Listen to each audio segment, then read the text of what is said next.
Hello, everybody. Welcome back to Bomber Banter and welcome to Fiona's forecast for round 21 against the Sydney Swans at the SCG.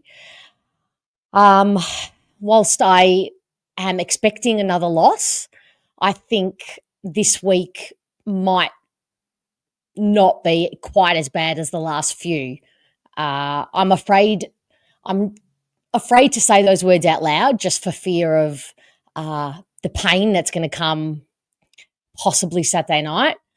But to talk it through, how are you, Solution? I'm okay, Fiona. How are you? Yeah, I'm all right. You know what? I got dragged to the rugby on Saturday night. Oh, the Lions. I don't know squat's diddly squat about rugby or pretty much any other sport, but rugby is probably in the same bracket as cricket and golf for me. A couple of things came out of it for mine. First, rugby is a dumb sport. It requires no skill whatsoever. I do apologise for any listeners who love the game, but all you need to be able to do is go forward and have a really hard head.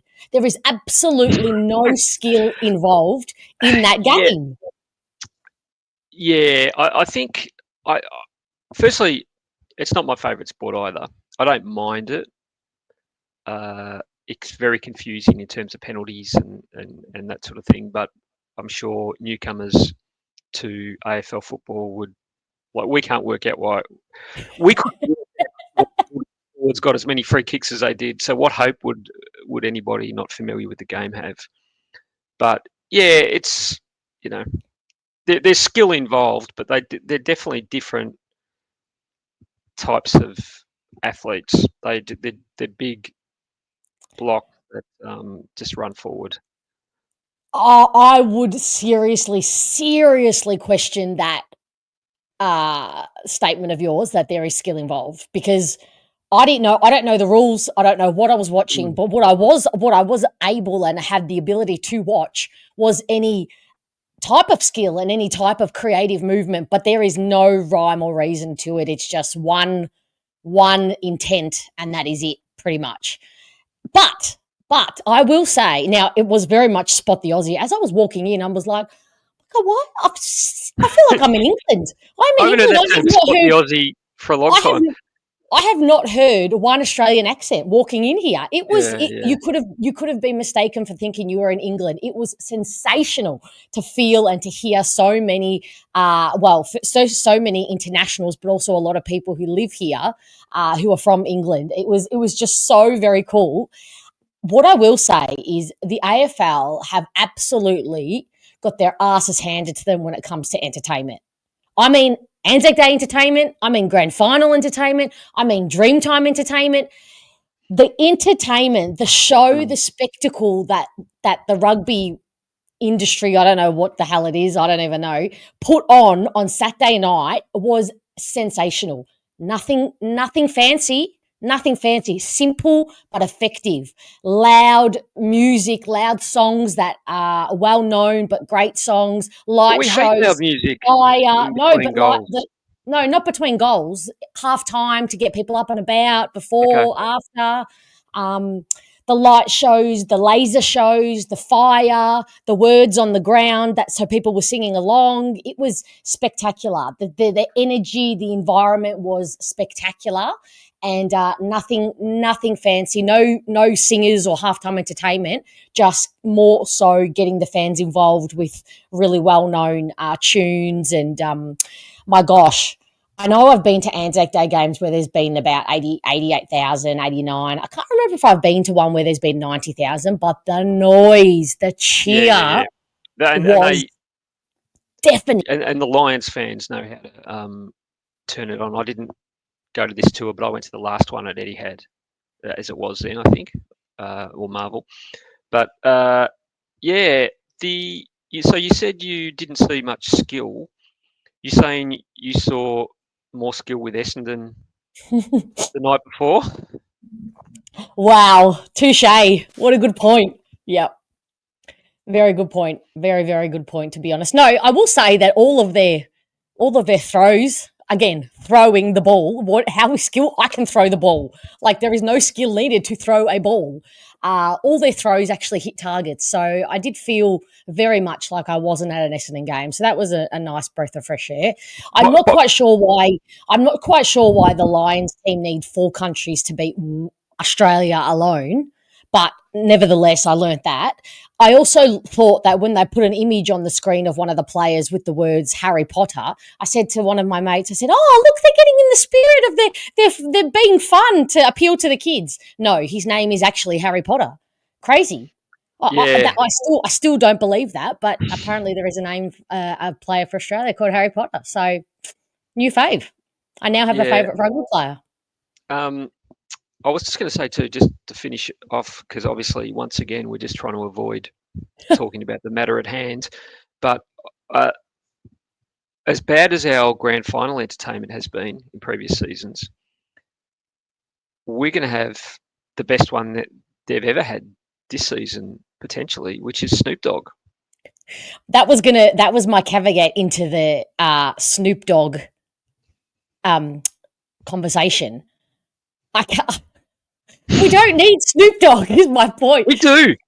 Can you imagine the old traditionalist male sitting with his VB or beer at the football ground enjoying Snoop Dogg? Well, I saw Snoop Dogg when he came out a couple of years ago at the Tennis Centre. One of the best concerts I've seen. There was like a cloud of smoke that sort of coming from his pipe, or coming from the whole crowd, including Snoop's blunts or whatever he was smoking at the time. Like he definitely got vicariously high if he didn't directly that evening.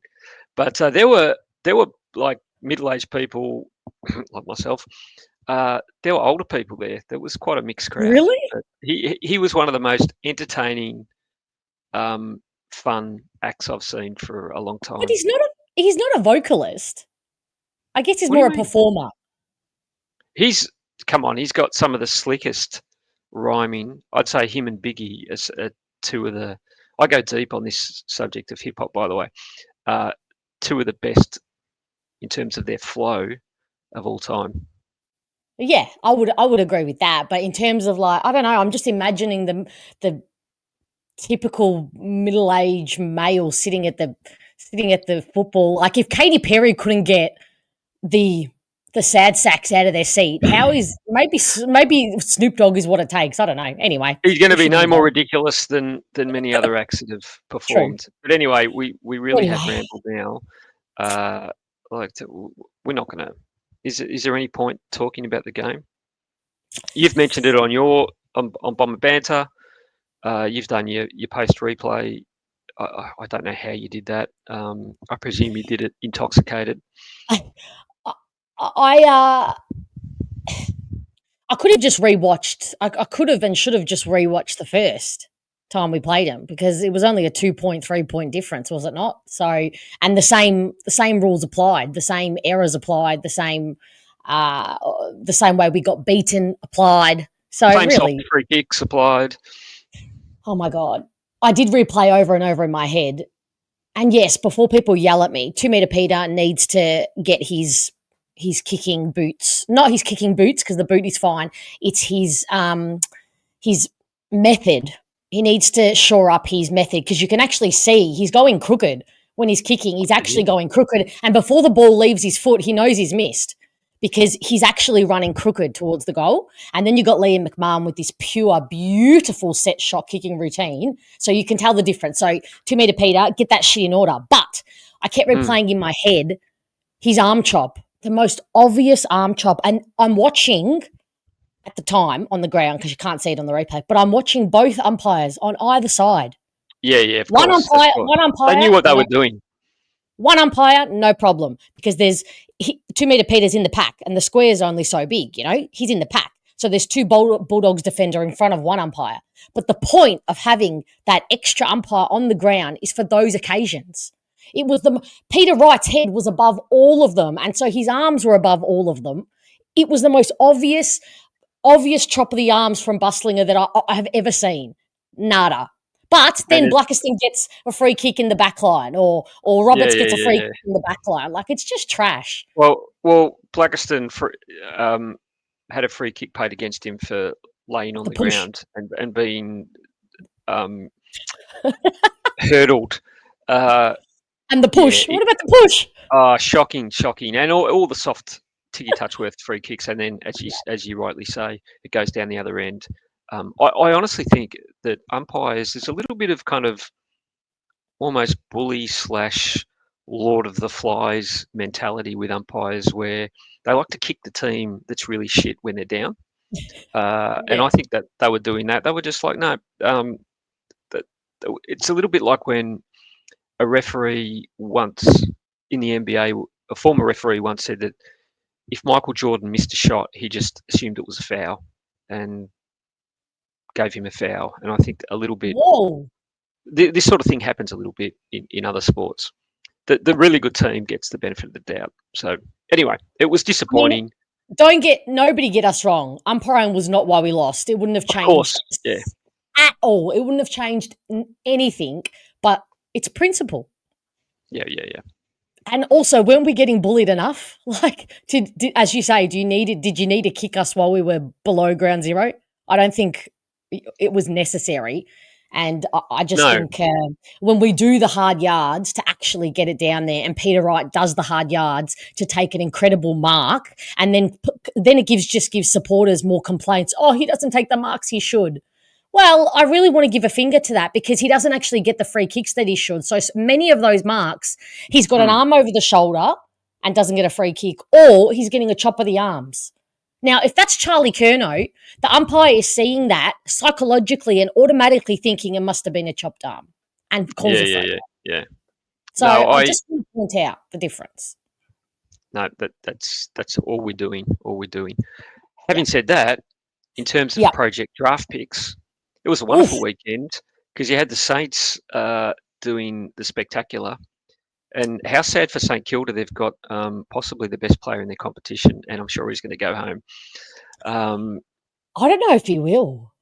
I'm starting to think he might stay, but I don't know how they can justify paying Tom De Koning $1.8 million and not pay Wanganeen Malira like $2.8 million. Like, how can you justify not paying? Like, in my eyes, Wanganeen Malira is almost double quality the amount of player that TDK is. Yeah. I can't compute that. They've got mismanagement. Like, this is such a Saints thing to do, to mismanage who they're paying and what they're paying to each individual player, to a point where the quality players then leave. Anyway, but thank you, St Kilda. It was looking very, very bleak there for a while. In fact, I think I turned it off at halftime, or switched the channel or something, or put on the replay. Because Melbourne was so far ahead. I turned it off when Melksham kicked a goal. Oh yeah. I must admit, I've got a real affection for that guy too. Some of our ex-players I don't, but I don't have a problem with Melky at all. And to see him playing so well so late in his career is pretty cool, as bad as Melbourne are. But yeah, I turned it off as well when they were 40-something points up. Yeah, it was almost like they did it for us. It was almost like it was meant for us. Yeah, absolutely. Yeah. So, is it worth, this is a question for you, is it really worth dissecting changes? And we know Ridley's out. Well, there's actually no point in my head, because I don't think there'll be any changes. Who of worth, aside from the obvious, which is Ridley, but there's no changes.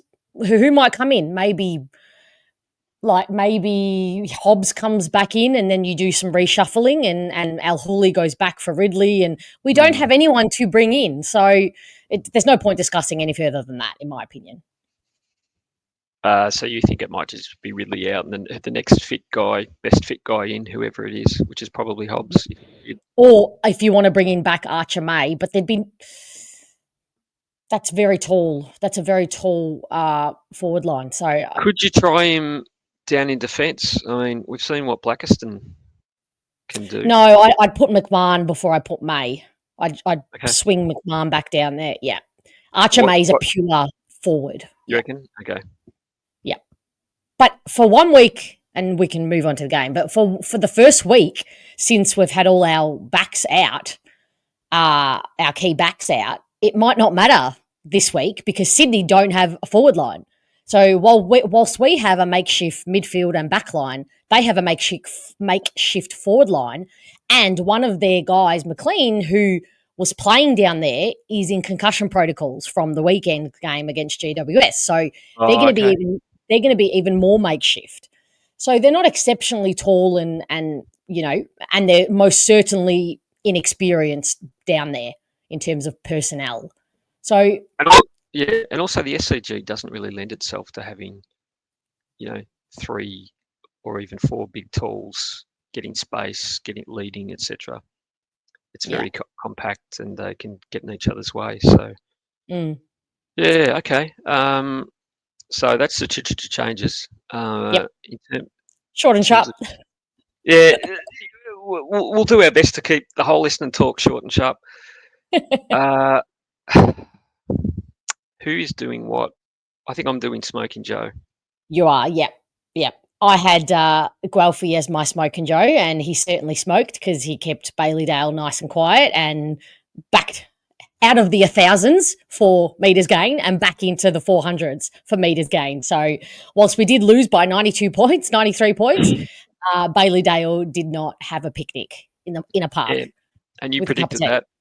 And that's what I called. So Guelphy did me proud in the Smoking Joe. Who'd you pick for the sitting? Who did I pick for the sitting? I can't remember. It could have been any of them, right? Yeah, that's right. I'm pretty sure I probably got it right, whoever it was. Yeah, me too. Well, who you got this week for smoking? All right. I think Peter Wright is going to exercise the SCG demons this week. Oh. That's, we didn't know it at the time, but that's part of that game last year was part of the reason our season went off the rails at the end. That's a good point. I think Peter Wright will go up, make a statement, hopefully not have somebody run into his path when he's going for a chest mark. Harry Cunningham, we're looking at you. Yeah, exactly. And I think he'll be very good. He might kick a few goals and take some marks and be the Smoking Joe. Beautiful. I love it. All right. The Sitting Joe. Oh my God. How could it get any worse after last week? I mean, anyone I pick is going to... Oh, you know who might come in? Who was out but possibly rested? Dersma. But I dare say he's needs a few weeks to recover. But anyway. Who am I going to go? Honestly, I've been talking while I was on mute, and you were in thinking land. I was going to say one possible change too, and I know Vigo was bad the previous week, but I thought Goldstein was worse this week. He had a shock. I'd bring Vigo in, and I said on our podcast that there's no way Goldstein would have anticipated playing as many games as he has, and even though he did have a week off last week, he just looked tired, and I think he needs another week, if not more. I mean, I do think a team like the Bulldogs exposes his deficiencies more than what, a slower ruckman or a slower team would, but he had an absolute shocker, Goldstein. He was incredibly poor. All right, look, I'm going to give the sitting Joe to your man, Blackiston. Only because he's the only one I feel like who could probably drop a level because he's been really consistent. The others most of the others have been asked for or just performing below their levels. So yeah, don't underestimate their ability to sink even further, mind you. But true. Yeah, I won't hear a bad word against Blackiston. I wrote my song of the week this week about him as well. No, you shouldn't. Your song was a thing of absolute beauty. I think we should send him a copy. It was phenomenal, and your guitar work continues to be chef's kiss. So well done, you. No, thank you. And my vocals shit as usual, but yeah, I can see it happening. It is, but I can see it happening. He's been up for a lot of the time, and along with Lav, I think Lav started to show the strain a couple of weeks ago, and I think I can see Blackiston maybe running into that hole as well. Obviously, Laverty's been doing it all season. When he's under extreme pressure or fatigue, he just loses the plot mentally and starts doing very questionable, avoidable acts. Yeah, I want him to hit Papley this week and take a couple. I was about to say this week he's going to have someone who's going to be in his face and he's going to be poked by the bear, or he's the bear and they're going to poke the bear. Whatever, there's going to be a bear and Laverty's going to be poked. Okay, you get what I'm saying, right? Poking the bear is fine. You were right the first time. So thank you. Okay, great. Yeah, I could see Lav losing it. It's kind of funny when Lav loses the plot too. We shouldn't laugh. We see the passion. No, you know what it is? It's not bothering me at all at the moment because it's not like it's losing us games. But in the past, it has actually actively lost us games because his brain fades turn into opposition goals more often than not. And then we either lose momentum or lose games. But in this case, True. And he did, I don't want to keep referring to our podcast, but he did make a page of the 150-year book, by the way. Oh, yeah? So he'll be there in Essendon history forever. But anyway, I can certainly see Blackiston. Did you watch the game, the GWS Sydney game on the weekend? I know it's probably a short question. No, it wasn't it on the same time as our game? No. No. Oh, wait on, it was. At the same time. Yeah. No, it was. Yeah. Sorry, my bad. I just said no as if you're crazy. No, you're correct. Yes, you're correct. Absolutely correct. So I was I was intently watching the Bulldogs steamroll us. So no, didn't see that. Yeah. One. Okay. Well, I caught up on. I just was reading about it, listening to it, listening to the commentary about it, and the whole conjecture is that though they got about 30 points ahead of GWS, that GWS were just very, very sluggish, and it said more about GWS than it did Sydney. So I think they're not doing anything spectacular at the moment, Sydney, and they've just about missed finals with that loss against GWS. So I honestly think they have one avenue to scoring, and that's through their star-studded midfield.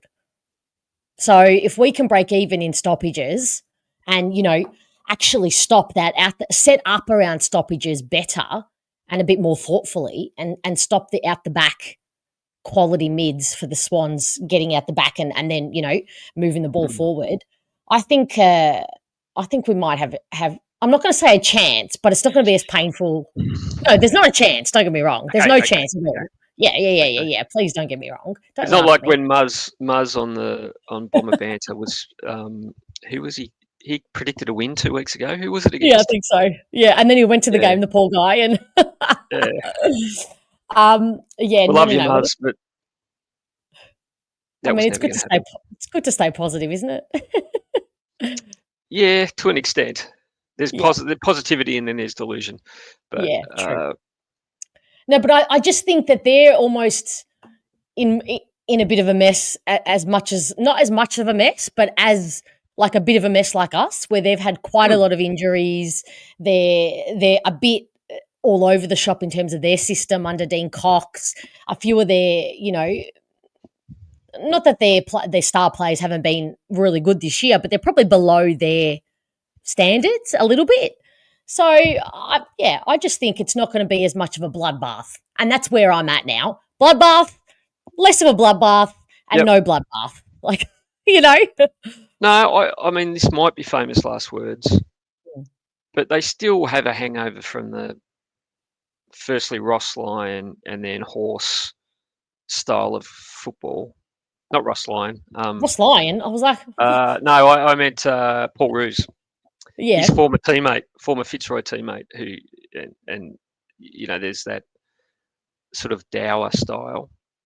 So they don't necessarily score a bunch of goals. I mean, they may well do this weekend. I think they're averaging like 68. So we actually will match up quite well against them because we can get in there, but we can't score.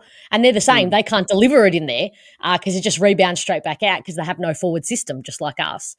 So, we both really, really suck. Put it that way. It's just who's going to suck a bit more. I do love the fact that it's early. It's only last season where Papley had that crack against us after the game and said we're basically fake tough, and they were sitting pretty on top of the ladder. And then we all know what happened. They didn't win the flag, and I think the window's closed. A little bit like we've discussed with Carlton, the window is closing, and Papsmere, you're not playing in a premiership, mate. So Laverde and you will have as many premierships at the end of your career, which is 0.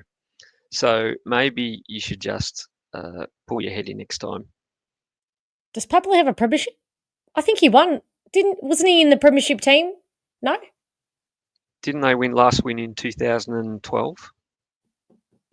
Was he in that team? No. Or am I aging him? No, I reckon he was started. I think for once I might have trumped you on a football question. On a football fact. I mean, I hope you're right. Actually, so he was in the 2016 draft. Okay. Looks like. So they've played in one, but they've lost both. Haven't they? Yeah. Okay. That's right. So yes. He'll definitely have more finals wins than Laverde because Laverde has 0, but they'll probably both end up with 0 grand final losses. It's all about flags, It is all about one flags. Yeah. It's about the how many medals you have around your neck, I guess, at the end of your career. But yeah, it's interesting. It was an interesting comment at the time, and it's still intriguing to me because, like, if you're labeling us tough, that's a win in my book. Like, if you felt that you came up against a tough Essendon, like, hell yeah.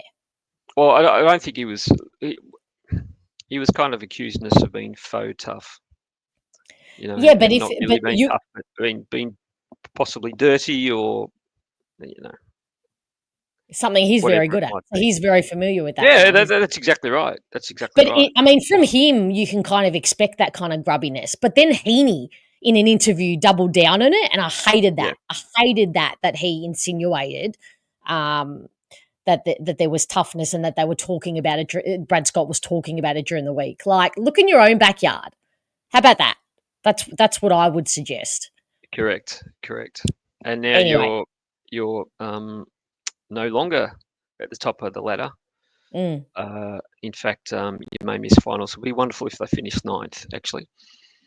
Yeah, because then that's screwing up any chance. I mean, they do have some quality NGAs and academy picks, of course, but of course they will. But they're coming to the end of, guys like Lloyd and Blakey, and they're all coming to the end of their careers. And I guess Heaney's probably in his prime, but Papley's at the end of his career. Like, he's 26. If he's 2016, what's that for? That's 9. He's been 9 years in the system at 18 years old. Like, that's, he'd be closer to the end than the start. So, yeah, but we know Sydney have the culture and the standards, so they probably won't stay down for too long, which is unfortunate. But anyway, I honestly don't. Go. I was going to say, could we possibly see? It's been a while since we had an umpire intervening in the last minute, whether it was poor old Gleeson or a post climb, or could we have some controversy possibly? David Myers, yeah. I mean, the SCG always brings that kind of type of game up, but it's usually, in fact, it's always never in our favour, right? Like it's always against us. Never. Yep. Do you know when's the last time that we actually won at the SCG? Surely it's been a decade plus. It has to be, right? I can't recall. Yeah, I can't recall in my short wingspan of memory. I can't. I mean, to be honest, I'm struggling to recall our last win, just in general. Well, we beat them this year. Oh yeah, I was going to say, do you remember when we beat them this year? But yeah, we did. But no, at the SCG, God, they've been few and far between. I'm looking as far back as 2019 here, and we have not beaten them. We played at the SCG 1, 2, 3, 4 times since 2019, and lost all of those. So that's 6 years. My little thing here is not going past that, back past that. But point is, even when we're in good form, we can't win, can we? What happened with the Love Bus that time? How much did we lose by? It's like a point in the end, wasn't it? 2 points or something like that. It wasn't a big deficit that year. But at least you had the pleasure of getting on the bus and travelling back with everyone. Soaking wet. Soaking wet and sleepless, having been up since 3 a.m. That continues to just haunt you. A very terrible life decision. But anyway, thank God it's in the past. So what are you? So okay, this is the question: how much are you tipping? And what's a pass? And what's a pass by you? We've still got basically a VFL team. Yeah. With some underperforming senior players and some. I would say all of the senior players are underperforming. This is quite possibly Merritt's worst year skill-wise. Intent and energy and tackling and forward 50s, inside forward 50s, score involvement, score assists, he's still up there. But his disposal by foot has been so un-Zach-like I've never seen before. So I would say even he is underperforming. Hasn't been great. Who would you give a pass to? Durham? I think he's great, and I love his in and under work. But my issue with him continues to be he goes missing a lot. I know he's a burst type player, but there's just too little of it happening.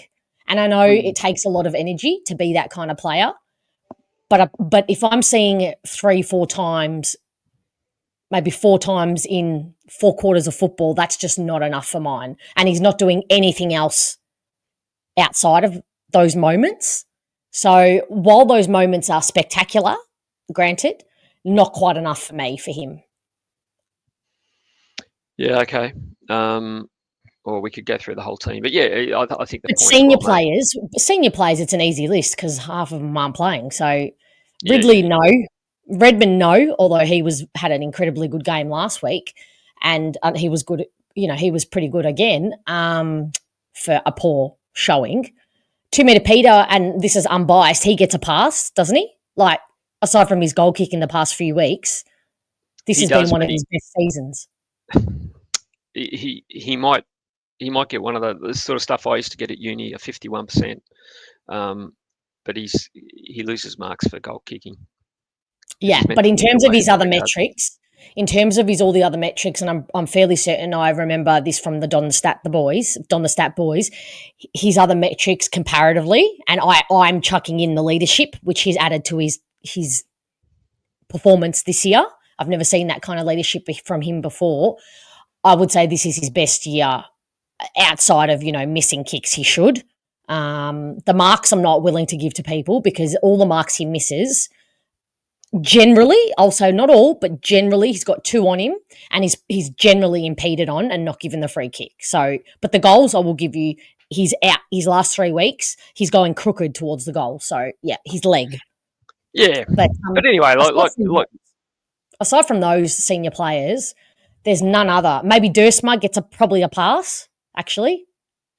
The ones who get the pass have been patchy, like Dursma. Patchy. He's been patchy too, yeah. And you can't You just can't have senior players who are patchy in a year where half the team is out, where half the other team is out, and half the team is made up of bebes. You can't have patchy senior players going through there. And that's why Dylan Shields' game shit me. And I know, from the weekend, I know, I can see quite visibly that he was the one trying to get in and under and, do what he does best, which is explode from the contest and explode from stoppage and try and, usher the ball forward. I could see that very clearly, but he was in such a narcissistic mindset. He wasn't interested in bringing people in teammates in the game with him, or bringing people in to the contest around him, his teammates. He was just interested in his own individual performance. Again, this is the Dylan Shield experience. Yeah, that's him. They Leopard's spots get bigger or smaller; they don't change. Yeah. And that's the player he is. That's the player we recruited. And you know what? I use Richmond as a comparison on the fan camps, and I rightly was pointed out from someone in the chat who said I'm sick of hearing the comparison of Richmond this year and Essendon this year, because I was saying I probably expect a bit more, given I can see a bit more light happening under Adam Uze for the Richmond team. They're showing more. Their kids are showing more. Their system is holding up against top of the table opponents. But I was rightly corrected in saying, compare the senior players. They've got premiership standards. They've got a premiership culture, and they have premiership senior players in Loston, Nankervis, Broad, Lynch.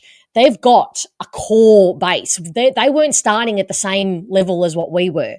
Their senior players are on a completely different level and offering something completely different than ours. Ours are coming from a toxic culture, trying to leapfrog, over a building into a new, better culture. But unfortunately, when you are birthed in the bad culture, you got to heal from that, and you got to fix that first before you can instill the values of a good culture. So actually, you need to get rid of those from the bad culture. That's just the reality. Apart from and that takes decades to do that, just like a habit takes 7+ years to reverse. So I want to say that no, we are not rich. We are not like Richmond. And just like people compared us to Hawthorn, how a Hawthorn leapfrog us already. Well, they never bottomed out in terms of their culture. They never had a base where, I'm talking in the last 2 decades, where, they had people at their club who were self-motivated, where they, where the toxicity was infiltrating the walls and the floors, and the values were in the bin. They were coming from premiership quality, premiership players who had set foundations and boundaries of extreme high standards. So you cannot. That's comparing oranges with apples to suit your agenda. Yeah, no, I agree. On the positive, the flip side of that is, if you had to say, or who have been the most consistent, not in terms of output, but just in terms of effort, it's been Caddy and Kako and Roberts and these guys. So they're just those three. Yeah, those three are just fast becoming what's going to be the nucleus of the leadership group. I can see it in their faces. I've said many times before, and I don't like to blow wind up my own bum, because I'm the first to say I'm probably the most annoying person in the world. But I believe that I was one of the first, if not the first, in a very early forecast or fan camp to say that I see so much leadership potential in Roberts and would make him the vice captain tomorrow if I could. Obviously, I wouldn't, because you're not putting that pressure on him now. But in terms of being our next vice captain or captain, and I can see it in his face. I can see it in Kako and Caddy. I can see the future nucleus there. So that was my point. And look, if I could blow wind up my bum, I would, but I can't reach. But I might have said a similar thing too. So yeah. You asked me, what was your prediction, by the way? Did you have a number? I'm going to say 33. I lost by 33 points. Yeah, I think I was thinking similar. I think 42. Okay. It might even be less. Possibly. But your point's well made. They're not travelling well. But we tend to make players. We're very good at making an underperforming forward suddenly look good. We've done that for years. Aaron Francis kicking 4 or 5 goals. I could see that happening. Yeah, well, he did come back into the team last week, so that's definitely on cards. Whether he could play. Oh no, he probably will play forward, given another one of their forwards went down. So, yeah, let's just. What annoys you more, not being able to get it in the forward line, or being able to get it in the forward line but being so bad at converting that it just goes straight back out? Which one annoys you more? We have the second. I don't have the first, so I'm feeling the second's pain more acute. Okay, so don't use recency biased, but what would annoy you more? Oh, so like, would I rather get cancer or have a stroke? I don't know. Maybe current is worse, because at least if you're not getting it down there, you kind of resign to the fact, well, you're just not. Your players probably aren't good enough. But if you're getting it down there, that also talks to organisation. It talks to the intelligence of the players. But then again, our poor disposal was also a contributing factor as well. So if our disposal wasn't as haphazard, and if everyone could kick like Lawal did a couple of times with those deliveries into the forward line, goodness me. I know he's been shit canned the last couple of weeks, and I know he gets a lot of crap about not having any idea what he's doing, and he doesn't, because he plays a very important role that requires a really holistic and profound understanding of the game, and reading of the play before it's happened on the wing. But one thing you did see, not once, but twice, when no other player, including our captain, Zach Merritt, who was notorious for that kind of thing, is his delivery to our forwards. Those Caddy and 2 Meter Peter had no idea where that ball was going. Lawal said, you go there because that's where I'm kicking it. He made them lead to space. They weren't leading when Lawal had the ball. He said, I'm putting the ball there. And the kick was weighted so beautifully that it gave them a chance to first internalize what he was telling them, what's it called? What's the mind-to-mind? Telepathy. Telepathetically. They were able to internalize that in a split second, and then had time to get there because the kick was weighted so beautifully. He reminds me of my golf game, Lawal. Just when I think it should be packed in, I should never do it again, I hit a couple of good shots, and it makes me go, oh, there's something there. And with him, he's obviously an athlete, and there's some fundamentals there that you can't teach.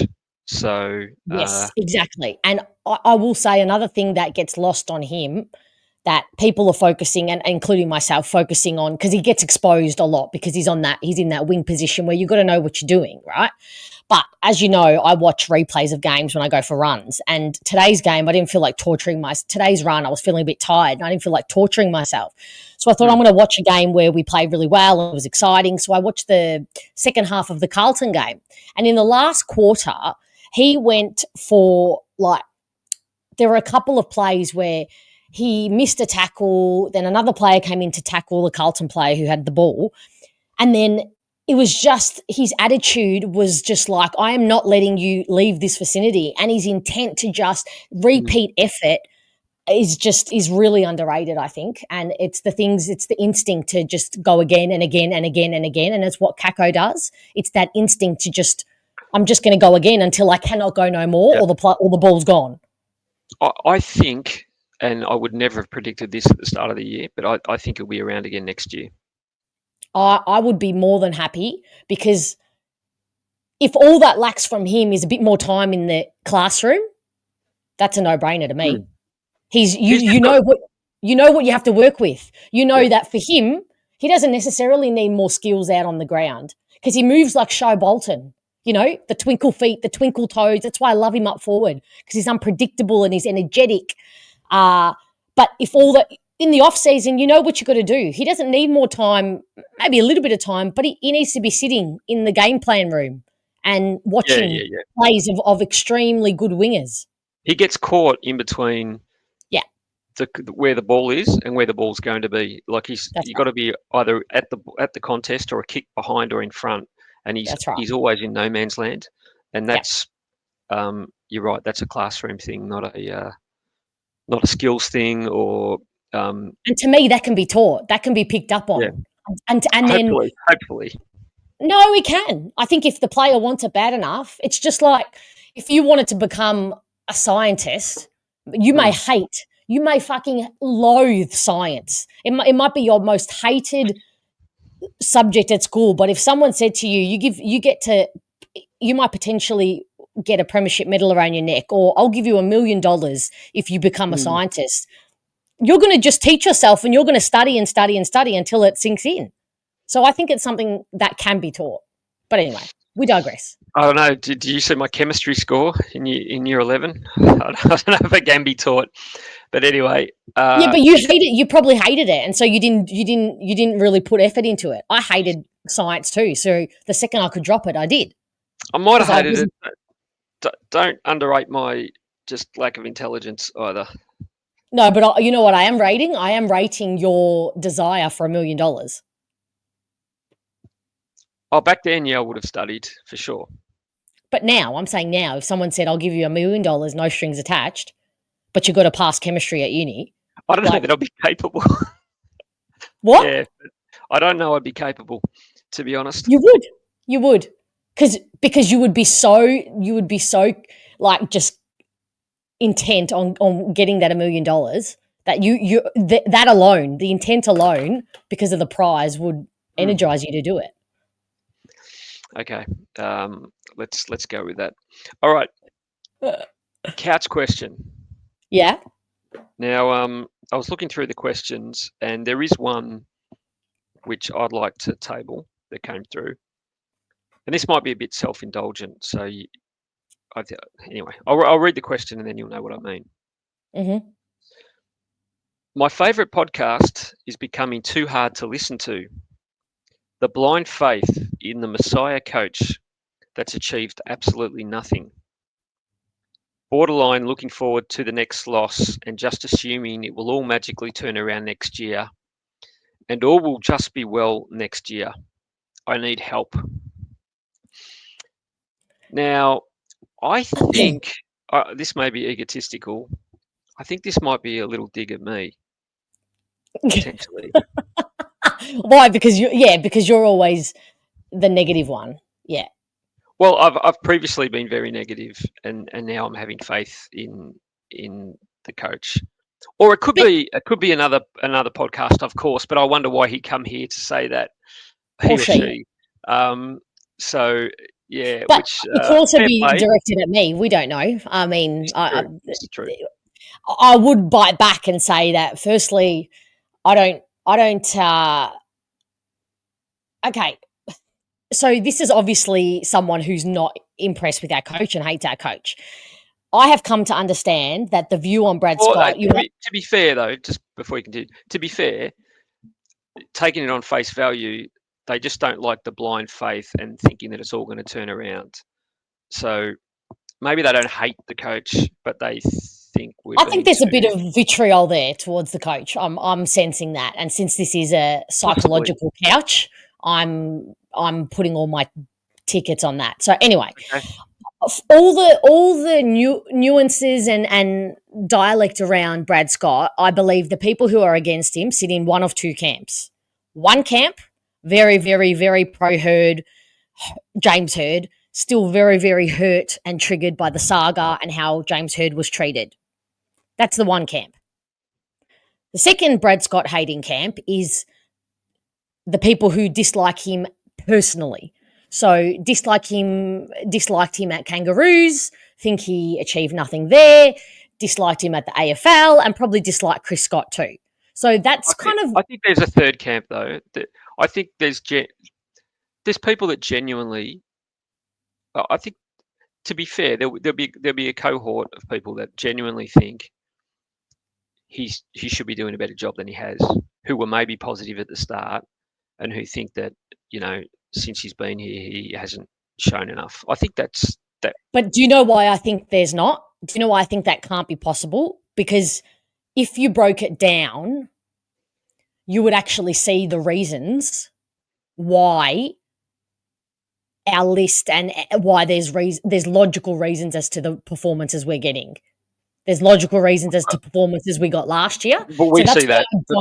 That's why I don't think there can be a genuine belief that, well, when I say correct belief, there's no correct answer because it's an opinion. But I think there'd be a subconscious part, either the one I spoke about, a subconscious belief in either the one or the two I said, a subconscious, whether they're alert to it or not. I think there's an element subconsciously in those people who you just mentioned might not like him because they don't agree with where we're at, who either have element one or element two in their minds when they judge him. So that's where I sit on that. Now, with the first group, the pro James Hird and the triggered by what Hird went through, James Hird also has achieved absolutely fuck all. So I note that in their comment they said Brad Scott has achieved nothing. Well, so has James Hird, has achieved absolutely nothing as a coach, obviously. Brad Scott actually has a better resume than James Hird. So if we're comparing the two, he has a better resume than James Hird, right? Well, he doesn't because he didn't play. He wasn't an Essendon champion. That's James Hird's resume to those people. Coaching resume, then I'll say. Yeah, I know. Coaching I know. resume. Yeah. Element two, the element of just disliking him personally because he's annoying or, an AFL mouthpiece, whatever you want to throw at his door. Well, I would say get over it and just embrace it. And before I give you the floor, because I know you want to respond to this, the other most important element of all this is, let me ask you this question psychologically, since this is my couch. Is it better? Do you feel better when you're feeling really shit about a club you support? Or is it better to maybe try and see the light? Because where I sit, right, I can see how shit we're going. I can see how bad the health and strength and conditioning department is. I'm not blind. I can see that. But if I allow myself to surrender to how shit the performances are making me feel at the moment, I'm going to be a sad sack. I'm going to feel like shit. I'm going to be shit for the people around me. I'm going to just feel grumpy and terrible in general because this club is my family. They're an extension of me. And so my feelings really are a mirror of how they're going. And I know some people may think that's dumb, but that's just the reality. They're an important part of my life. And so I'm affected when they do shit. But in saying that, that doesn't make me feel good. That doesn't make me happier in my life. So instead, I'm going to try and see pockets of light and focus on the pockets of light where I can. Do I think Brad Scott is doing an incredible job, and getting the absolute best out of himself in the list right now? No. But do I think there are logical explanations as to why? Yes. So instead, I'm going to see what's going well instead. And I'm going to try and focus on that. And I'm going to try and use those logical explanations as to why it's going terribly wrong. And I'm just going to choose to focus on those things. The other thing is, I never had a messiah complex. If this is directed at me, I don't magically think it's going to change next year. In fact, I'm on record saying that next year is going to be as bad as this year. And so is Solution. He said that as well. So there's no messiah complex here. I don't have the connection and the love of James Hird that a lot of people before me did. I did see him a lot, but my love was Matthew Lloyd. So James Hird doesn't mean to me what he means to a lot of you guys. But so he wasn't a messiah for me, but he was the messiah to many, many people. He was the one who came in. I remember when he was appointed the dialogue on Twitter. So if anything, you all thought he was the messiah, and he turned out part of his decision making ruined the club. Whether that's harsh or not, that's the reality of that situation. Now, I'm sorry, but I'm choosing to support and see the positive in whichever coach I have in front of me. I supported John Worsfold and what he did well, Ben Rutten and what he did well. Did they both not do great in the end? Yeah, but at the time, I was trying to see the bigger picture and trying to get behind him because it feels better. Okay, now over to you. Well, on the James Hird bit, what I will say is I'm sure James Hird, the last thing he wants is to be brought up when it comes to the Essendon coaching by these people online. I'm sure he does not want his name to be a point of conjecture amongst Essendon supporters. So whether he harbours some kind of desire to come back or not, I'm sure he'd rather say get my name out of your mouth. But in terms of, let's just assume this person is having a little friendly crack at me, and if they're a listener, and a long-term listener in particular, full respect. I'll be more. This sounds like a long-term committed listener, so thank you for that. Yeah, obviously, and absolutely. you're allowed your opinion, of course, but there are Sure. reasons why our opinions have changed. Would that be correct? Yeah, well, I'll be specific about why I actually think Brad Scott is the man for the job right now. I'll be very specific, and I've been negative in the past for sure. I started the whole shit truck campaign on our podcast. I wanted there to be a change, just like I wanted there to be a change at senior level within the club as well. And I'm talking about Xavier Campbell. Precisely why I think the current leadership are the ones for the job now, because the strategy was wrong. We had this strategy of trying to bring in players via trading to supplement a list that had some great players, Hooker and Hurley and Joe Watson, and these sorts of guys, and others. We had this strategy which was wrong. And what did it deliver us? It delivered us mid-table, mid-ladder, occasionally sneaking in and playing a losing final. That's all we got out of that whole period. What I wanted to do is bottom out, and also the strategy was also wrong culturally. We had an administration that was more interested in the dollars than the performances on field, and starting esports teams and paying people money for having priorities in the wrong place. So the strategy was wrong on field and off field. It took Brad Scott to come in the door and say, what the hell's going on here? And he came from North Melbourne. Don't forget that. Not Hawthorn, where the standards and the culture is high. Yeah, although he also was a Brisbane player in a highly successful period of their history, albeit a different era. But why Brad Scott's the right man for the job is we have a strategy of building through the draft. That's what we're going to do. I have full faith that Vozo will get absolute value for whatever draft hand that we have.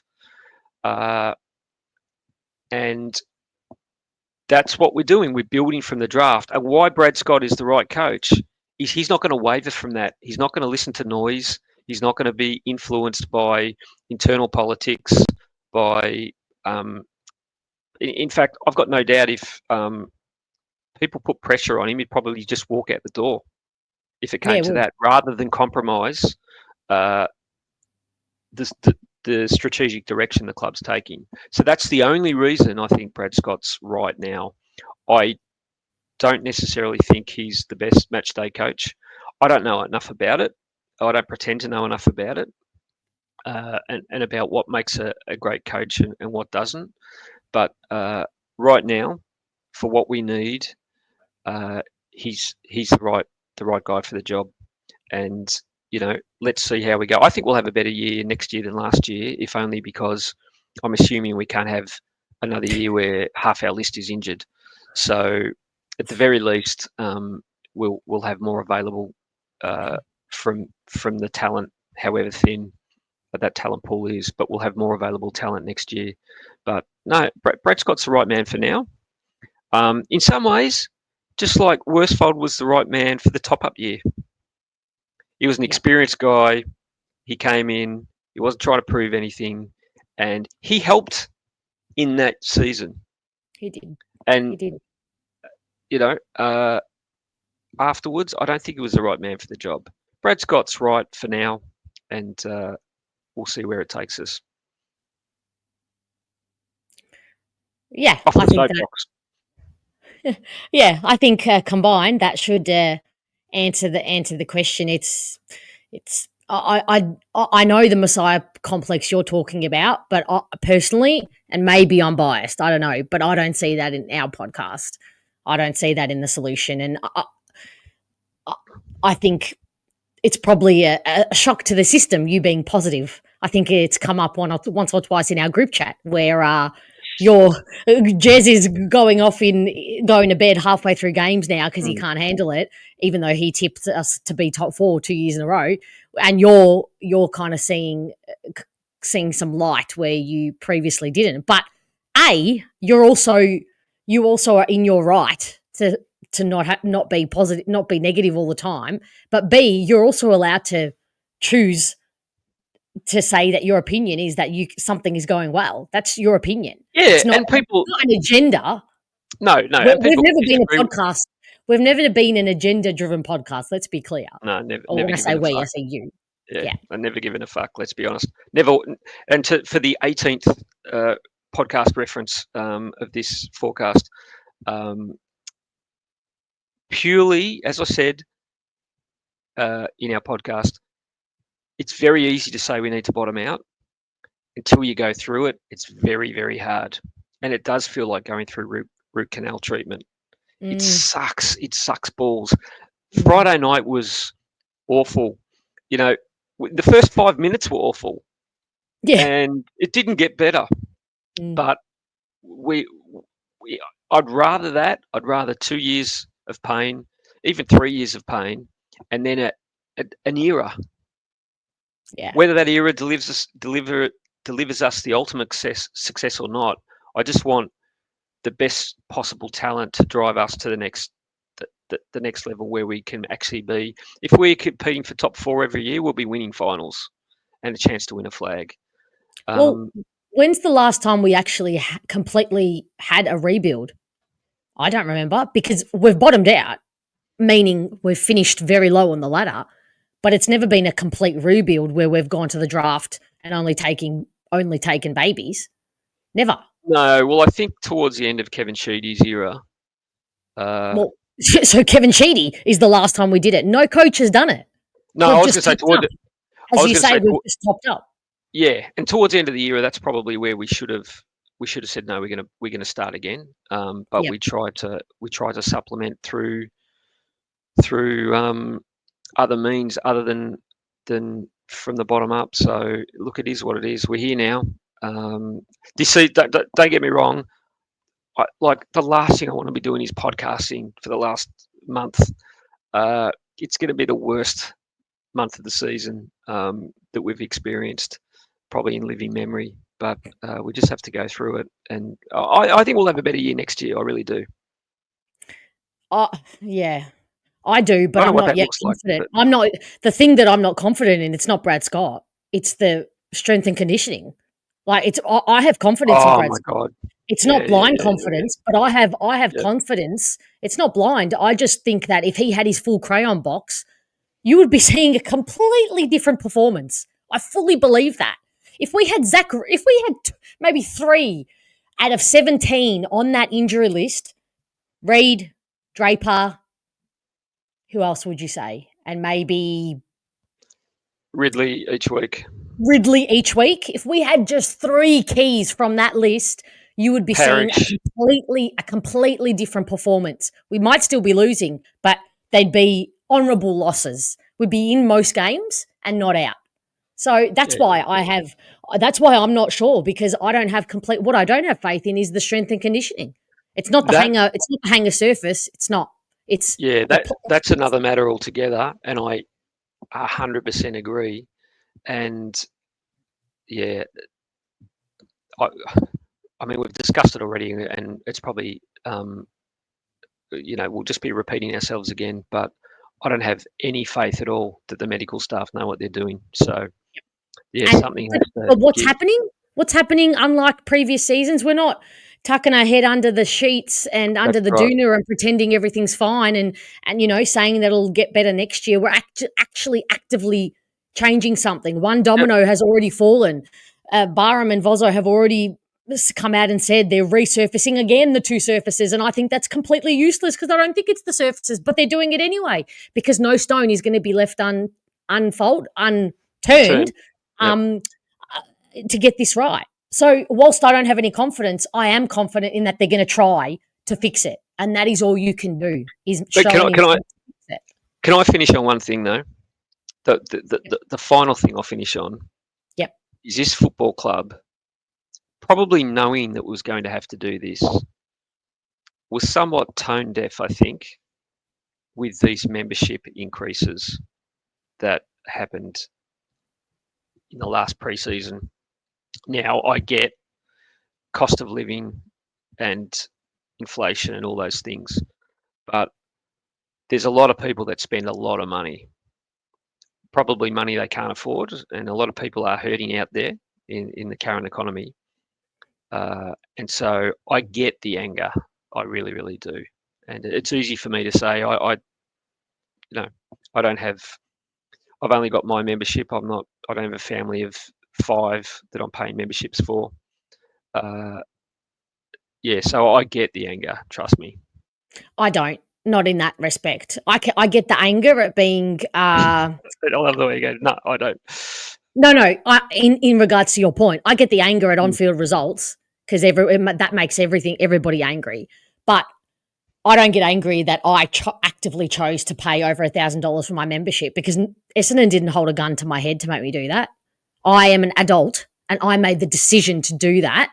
If I wanted and if I thought I had to or I couldn't, I would have downgraded to a 3-8 game membership, a PEP membership if I had to. Like, do you know what I mean? Like, no, that part people need to take responsibility for.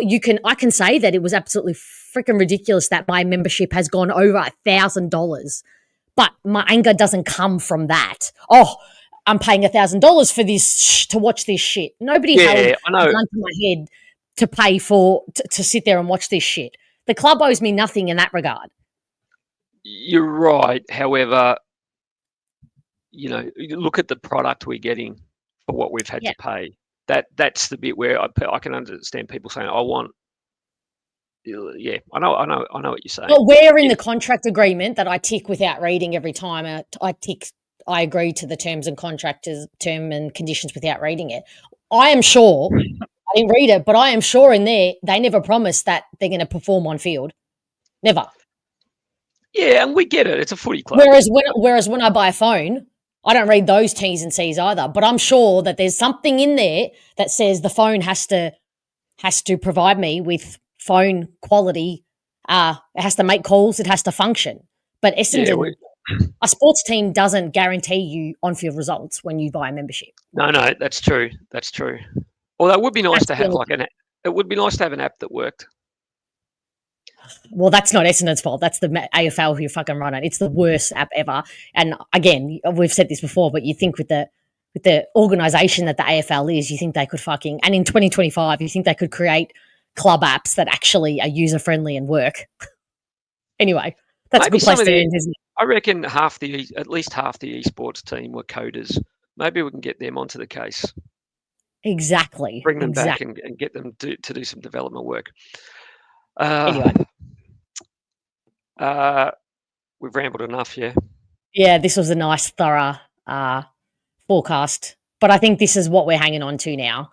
That's what's getting me through is Bomber Banter is actually, that's why I think I'm not feeling these losses as badly because essentially I feel like I have to hold space for everybody else to have their feelings and it's also helped me when people come on the fan cams and bring up really good points where I'm like, yeah, I didn't think of that, and that, that kind of puts me a bit at ease as well. And obviously doing the forecast and having these discussions with you, I'm reminded that sport essentially is supposed to be fun, and everything we do in regards to it is supposed to be fun. And if it can't be fun right now when I'm sitting in the stands watching the team, then fuck, I'm going to create the fun through this channel. And I'm going to try and make you feel a bit better about it too by being stupid and having stupid little segments and, making fun of Joe Danaher sitting on a fence because it was so ridiculous but hilarious. I'm going to do that shit. I'm going to take it a bit more seriously because it feels better. And there's enough shit in the world in 2025 to make us all want to pull our hair out and crawl under a table and never come out. And I'm not going to be part of that part of the world. No, you're right. We're a dysfunctional family, but we're all still a family. So, it's probably a good note to end it on. It is. Well, thank you so much for that very robust forecast. Thoroughly enjoyed, and a good way for us to both to waste time and actually do what we actually need to be doing today, right? Yeah, correct. Back at you. But no, thanks very much. Thanks to everyone that watched and listened, and we'll see you next week. Go Bombers. Yeah. See you, Solution. Alrighty, everyone. So actually, that's a good segue onto better and more happier things when it comes to the Essendon Football Club. Just a reminder that Felix from Everything Essendon and I will be doing a draft forecast tomorrow night. I actually didn't talk to Solution about using the word forecast in the title of that show tomorrow night. He was a bit upset about that, given that he created Fiona's forecast. But anyway, so I have done a lot of prep for that today and really looking forward to having a live chat with Felix and, answering all your questions and kind of just going through Essendon's current deficiencies and priorities that we're going to look for when it comes to bringing players in the draft or trade period at the end of this year. And also going to have a bit of a thorough look into the players who are available who we think that Essendon might look at picking up. So that is at 7:45 tomorrow night. I hope to see a lot of you there and have all your questions ready to go. And we'll get Felix. I'll put them all to Felix and he'll give us a nice thorough forecast on all of that information. So, all right, everybody, I take care and I'll see you tomorrow night.